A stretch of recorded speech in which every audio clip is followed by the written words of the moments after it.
अस्सलाम वालेकुम दोस्तों, मैं हूं जुल्किफल ख़ान और आप देख रहे हैं बिन अकबर ट्रैवल्स का यूट्यूब चैनल। आप तमाम दोस्तों को मेरी तरफ से जुमा मुबारक। दोस्तों, बड़ी इम्पॉर्टेंट अपडेट है फ़्लाइट्स की बंदिश के हवाले से। काफ़ी सारी कंट्रीज़ के ऊपर ये फ़्लाइट्स की जो बंदिश है वो लग गई है, सफरी पाबंदियाँ लग गई हैं। लेकिन वीडियो में आगे जाने से पहले तमाम दोस्तों से ये रिक्वेस्ट, क्योंकि यूट्यूब मुझे कह रही है कि 60% जो आपके व्यूअर्स हैं उन्होंने आपके चैनल को अभी तक सब्सक्राइब नहीं किया हुआ। तो आप तमाम दोस्त, चलें जो ट्रैवल एजेंट हैं उनकी तो मजबूरी है, वो तो मेरे चैनल को सब्सक्राइब नहीं कर सकते या नहीं करना चाहते, वो तो इन्फॉर्मेशन लेते हैं।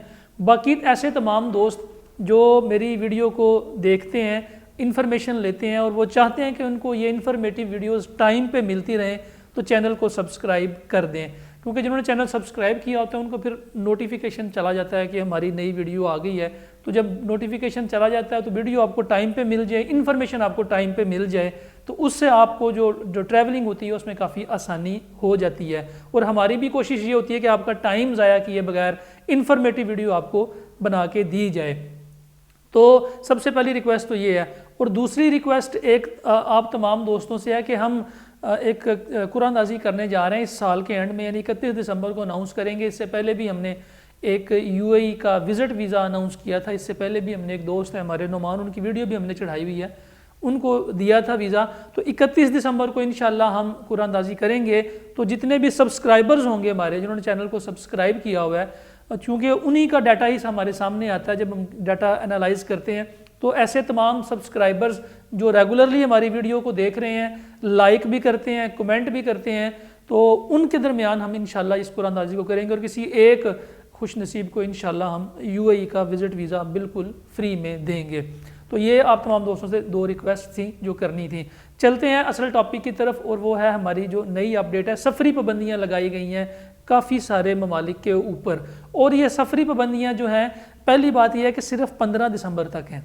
मतलब आज से 15 दिसंबर मैक्सिमम एक वीक की सफरी पाबंदियाँ हैं, ज़्यादा नहीं है। क्योंकि इस वक्त यूट्यूब पे इतनी सनसनी फैलाई जा रही है कि जी बस जी ख़त्म हो गई हर चीज़, पाबंदियाँ लगने वाली हैं, लोग ट्रैवल जिन्होंने करना है फटाफट कर लें, ये हो जाएगा वो हो जाएगा। मेरे भाई कुछ नहीं होने वाला, थोड़ा नोटिफिकेशन पढ़ लिया करें। इस वक्त पाकिस्तान ने सफरी पाबंदियाँ लगाई हैं किन ममालिक के ऊपर? कुछ यूरोप के कंट्रीज़ हैं, कुछ अफ्रीकन कंट्रीज़ हैं। जो यूरोप में हैं वो उन कंट्रीज़ के ऊपर, क्रोशिया के ऊपर कुछ पाबंदी लगी है, हंगरी के ऊपर पाबंदी लगी, आयरलैंड के ऊपर, पोलैंड के ऊपर, ऐसे ही सलवानिया उसके ऊपर पाबंदी लगी है। इसके अलावा वियतनाम के ऊपर, जिम्बाब्वे के ऊपर, साउथ अफ्रीका के ऊपर, और इसी तरह नाइजीरिया के ऊपर ये पाबंदियाँ लगी हैं। इन मुल्कों में जो पाकिस्तानी हैं वो पाकिस्तान अगर आना चाहते हैं तो वो आ सकते हैं एनसीओसी से एग्जेम्पशन लेटर लेके। एनसीओसी हमारा इदारा है जो कि इसको सारे को कंट्रोल करता है, जितने भी कोरोना क्राइसिस है इसको। और जो बाकी इन मुल्कों से जो बाकी लोग हैं, जो इन मुल्कों के रिहायशी हैं, वो अगर पाकिस्तान में आना चाहते हैं तो फिलहाल वो 15 दिसंबर तक हमारे कंट्री में नहीं आ सकते। ये एक टेम्परेरी आर्जी तौर पर पाबंदी है।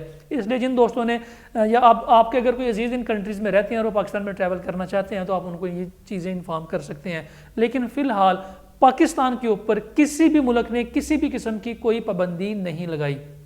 उसकी वजह यह है कि जो नया वेरिएंट आया है अभी तक पाकिस्तान में उस तरह से नहीं पहुंचा। एक केस पाकिस्तान में रिपोर्ट हुआ है, खातून आई थी साउथ अफ्रीका से, पाकिस्तान में आई हैं, उनके अंदर ये वेरिएंट है, लेकिन उनको भी वैक्सीन लगी हुई है ऑलरेडी, वो वैक्सीनेटेड हैं। वैक्सीनेटेड होने के बावजूद भी उनके अंदर सिम्पटम नज़र आए हैं कि जी ये इनके अंदर ये कोरोना वेरिएंट हो सकता है।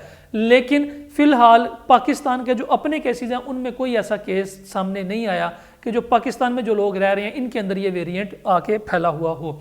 इसलिए फ़िलहाल पाकिस्तान के ऊपर किसी भी किस्म की कोई पाबंदी नहीं लगी, ना ही लगेगी, इंशाल्लाह हमें उम्मीद है कि नहीं लगेगी। इसलिए यूट्यूब के ऊपर जो लोग सनसनी फैला रहे हैं, जो लोग इस तरह की चीज़ें फैला रहे हैं कि जी बस जल्दी जल्दी ट्रैवल कर लें, पता नहीं क्या होने वाला है, आप उनकी तरफ कान ना धरें। उसकी वजह यह है कि हम चूँकि ऑफिस होल्डर हैं, लाइसेंस लेके बैठे हुए हैं, प्रॉपर काम कर रहे हैं, ऑफिस बना के बैठे हुए हैं, इसलिए हमें लोगों का ज़्यादा फीडबैक आ रहा होता है, लोग हमें ज़्यादा इन्फॉर्म कर रहे होते हैं। हमारे थ्रू जो लोग ट्रैवल करते हैं, जो लोग मुख्तलिफ एयरपोर्ट्स पे आज भी 4 से 5 लोग जो हैं वो कुछ कराची से ट्रैवल करेंगे, कुछ लाहौर से, 1-2 दोस्त हमारा सियालकोट से ट्रैवल सुबह की फ़्लाइट में कर चुके हैं। तो हमें लोगों की अपडेट्स डेली मिलती रहती हैं। जो मैंने कल वीडियो रात को चढ़ाई थी उसमें मैंने एक कमेंट पिन भी किया हुआ है, वो किसी साहब का, अगर आप वो कमेंट भी पढ़ लें तो आपको अंदाज़ा हो जाएगा कि किसी भी किस्म का कोई मसला नहीं है, आपके पास डॉक्यूमेंट्स पूरे होने चाहिए। और ये डॉक्यूमेंट्स मैं आपको एक हफ्ता पहले से बताता आ रहा हूँ कि डॉक्यूमेंट्स कौन कौन से आपको चाहिए।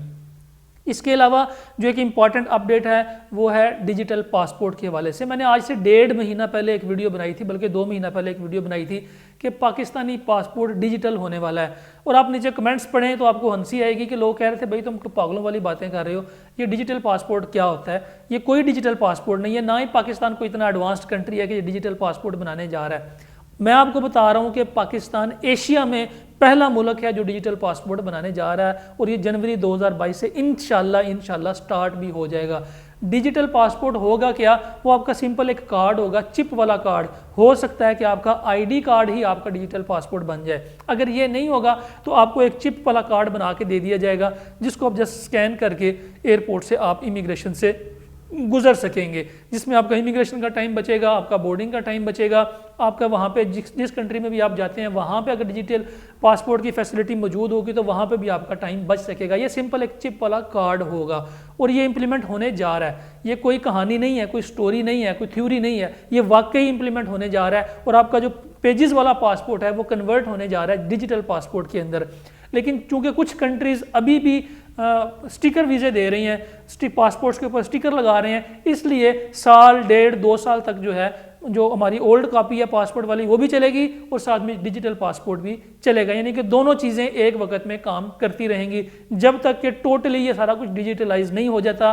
और जितनी भी कंट्रीज और जितनी भी एम्बेसीज हैं ये स्टिकर वीज़े से ऑनलाइन वीज़े के ऊपर कन्वर्ट नहीं हो जाते, तब तक आपको ये पासपोर्ट वाली कॉपी जो है साथ रखनी पड़ेगी। लेकिन ये डिजिटलाइज होने जा रहा है क्योंकि अब ये 5th जनरेशन 5G का नया दौर आ रहा है 2022 से। इसके ऊपर पेपरलेस काम स्टार्ट होने जा रहे हैं। पेपरलेस बैंकिंग हो चुकी हुई है। पेपरलेस ये जो आईडी कार्ड्स हैं, जैसे आपकी गाड़ी की रजिस्ट्रेशन है ये भी एक कार्ड की में चेंज हो चुकी है, जैसे आपकी बाकी चीज़ें हैं ये सारी डिजिटलाइज हो चुकी हैं। इसी तरह पेपरलेस जो कम्युनिकेशन है वो भी स्टार्ट हो चुकी हुई है और सारा काम पेपरलेस पे हो जाएगा 2022 में और ये स्टार्ट होने जा रहा है। इसके अलावा एक इम्पॉर्टेंट अपडेट कि यूएई ने एयरपोर्ट्स के ऊपर कुछ सख्तियां की हुई हैं, कुछ पाबंदियां लगाई हुई हैं, और मैंने आपको पिछले महीने बताया था कि दिसंबर में ये सख्तियां होने जा रही हैं और ये लग जाएंगी। इसलिए आपने दिसंबर में जो लोग ट्रैवल कर रहे हैं अपने डॉक्यूमेंट्स कंप्लीट करके लेके जाएं। हमें कल भी यानी कि परसों रात को एक खातून ने एयरपोर्ट से मैसेज किया, कराची एयरपोर्ट से वो शारजा जा रही थी, उनका ओके टू बोर्ड नहीं हुआ था, एयर अरेबिया का उनका टिकट था, उन्होंने ऑनलाइन टिकट बुक करवा लिया हुआ था, उनके पास होटल बुकिंग भी नहीं थी, तो उन्होंने एयरपोर्ट से हमें मैसेज किया कि रात को कि जी आप ये हमें ये दे दें, मैंने ये काम नहीं किया, मैं ये काम नहीं करके आई।